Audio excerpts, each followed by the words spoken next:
Hello and welcome back to Stop and Go F1 for this, our reactions to the Brazilian sprint race, where there's lots of question marks, I feel, surrounding that race. We'll get into all of that and more in this video. But before we get into it, make sure you like and subscribe, of course.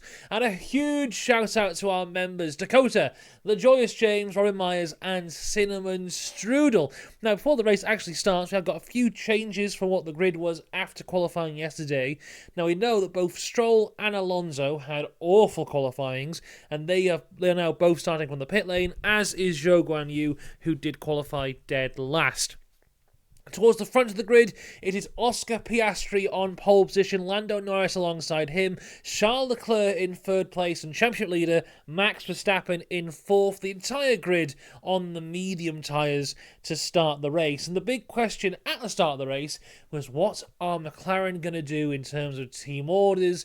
What's the plan for the race? Will they say to Oscar, you're not to fight Lando, whatever it might be? But it's very clear that at the start of the race, no team orders were in place whatsoever, because Oscar gets away and instantly cuts across to defend Lando Norris and keep that lead. A little bit further back, Max Verstappen makes a dive into turn one to try and get past Leclerc, but has a huge lockup from there. Big old flat spot on his tyres. Leclerc goes back into P3, but Verstappen not too far off the back of him. A couple laps later, we see Verstappen looking for any chance to get past Leclerc, but there was no opening just yet. This is when the McLaren radio starts to go off. Lando Norris telling him, I'm close. That's the thing that throughout the entire race, it seems like there's a plan of team orders, because, spoiler alert, team orders come into play to end this race. So the team orders were always the plan from McLaren, but I do wonder if the plan had maybe changed from the start of the race to during the race, because from how Lando was reacting on the radio, I think the swap was supposed to happen relatively early in this race, because he seemed annoyed that it hadn't happened at that point. And later on, he was just saying he will overtake if he has to. So it would have been interesting to see if Oscar hadn't given the position, what would have gone down between them there. Because at one point here at the start, Oscar Piastri breaks DRS to Lando Norris, just as Leclerc has gained DRS on Lando Norris, with Verstappen behind him with DRS on Leclerc. So you have a little DRS train with Lando Norris at the head of it, with no DRS. So part of me is thinking, is Piastri doing this to kind of show the world, hey look, if it wasn't for team orders, I would have easily won this race. I could break DRS from him. He was nowhere near me. I had to pull over to give this. And is that kind of the mentality that Piastri is trying to give us here, whilst also being the team player and ultimately giving that position up? Is he trying to have it both ways in this? I think that's a question for this race. This is when Lando is not happy at all on the radio. Like I said, not sure what the plan was, but it definitely was not this at this point of the race. Going into lap 10, and Piastri is actually told to slow down and give Lando DRS again, which he does do to support him there. Not that ultimately I think he needed support, especially from Leclerc, whose pace did drop off about halfway through the session.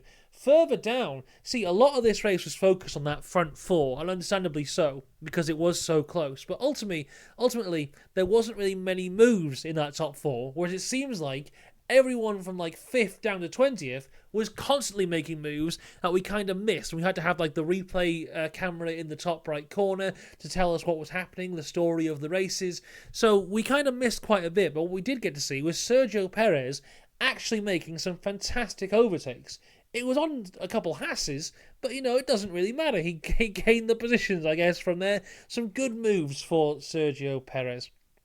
Now, Max Verstappen is just clinging to the back of the Ferrari at this point, and he just kept on going wide into turn one. At one point, nearly lost DRS going into turn one. He went in, he was about 3 tenths off. Then out the back, he was about 7 tenths behind, so lost a lot of time there. Norris again told on the radio here to hold positions till the last lap, which, you know, as a team, I really just don't understand, because what if something was to happen, and we nearly saw it here, and trust me, I'll get to it, but if a safety car had come out, it doesn't matter if you're teammates, you can't swap positions under safety cars, and Piastri would have had the win. So why are they waiting? Why not do it as soon as you possibly can? I don't understand that idea there. I hope that will be asked to the head honchos at McLaren to see what their thought process was for that. On lap 18, Max Verstappen finally gets past Charles Leclerc for P3 and starts to chase down the McLarens, and does so. But we cut to a Haas of Nico Hülkenberg. I think he's being overtaken by Lewis Hamilton at that point. You can see a little bit of smoke coming out the back of the car. And less than a lap later, on lap 21, he is out of the race. He's pulled over. Now, there's only about, I think there was 24 laps. I've just noticed my camera is very high. A lot of headspace on this camera. I'm trying to... Oh, that's gone even worse. It's all gone wrong, everyone. This is work for afterwards. That's a bit better. There we go. Anyway, so yeah, Hülkenberg pulls over to the side of the road now. He's out of the race, the only DNF of the race. We only have about 24 laps. We're on lap 21 with Oscar Piastri still in the lead. Now, Hülkenberg is on the side of the road here, and there was no safety car. And I thought, that's quite odd. And the commentary table, they were like, oh, well, you can't really overtake there, so you don't really need a safety car. It's like, when in the last few years has there been a car on the side of the road and there not been a safety car? So that was quite strange. There was double waved yellows, of course, but no safety car for that. Then we see the order was finally given. Oscar Piastri slows down going into turn 4, gives Lando Norris the lead. At this point, they drive through Sector 2, where Nico Hülkenberg is, and we just see Nico Hülkenberg walking around in the background. It was like watching a race from the 80s. There was a race just going on, and a driver just walking about. Still, no safety car.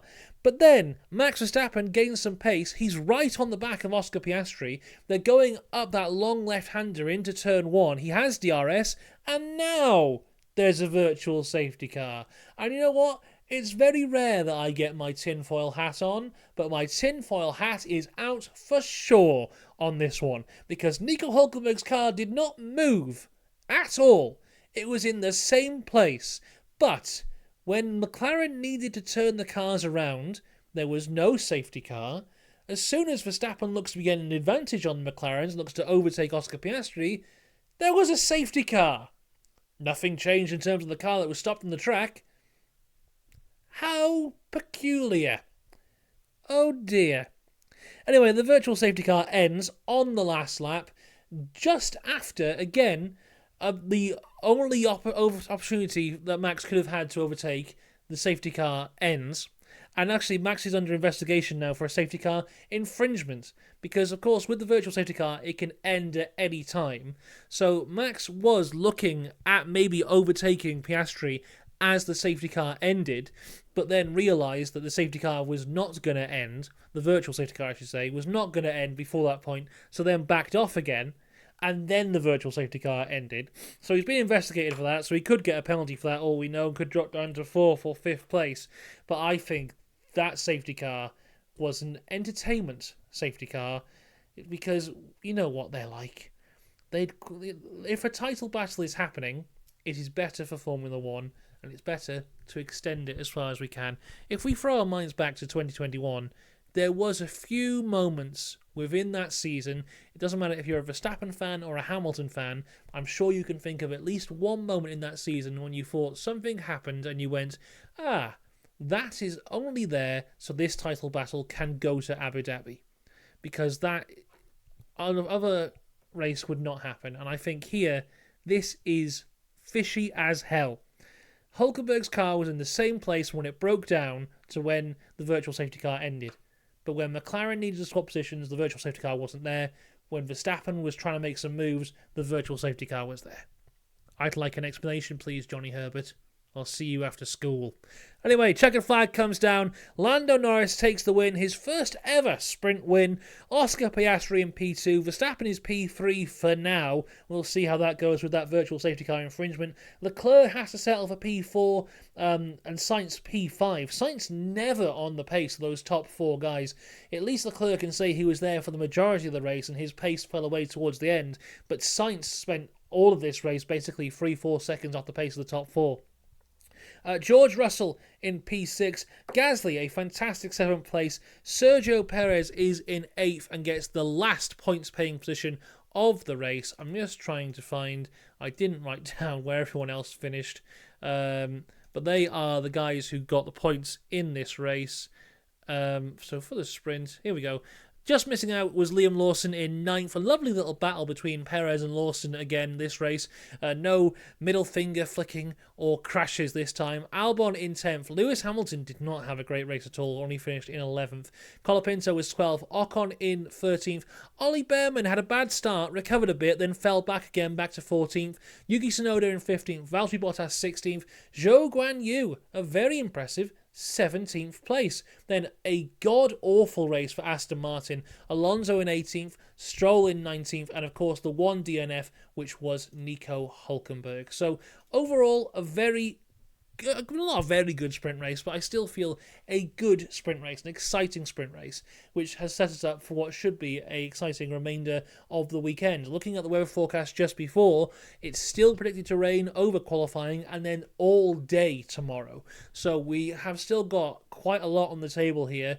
Looking at the pace of what we have, the McLarens are far and away the fastest cars that we have here, but if Verstappen's sprint pace is translatable into overall race pace, I see no reason as to why he can't be up there with them. The Ferraris seem to have fallen off a little bit, especially from the pace they've had over the last 2 weekends. But overall, we're looking good for what should be a very good Brazilian Grand Prix this time tomorrow. Of course, we'll be here to discuss all of it. We'll have reactions to qualifying later on today, then reactions to the race tomorrow, and driver ratings on Monday. So all of that to come. I will see you then. Let me know what you thought of this race. Until next time, have a good one. Goodbye.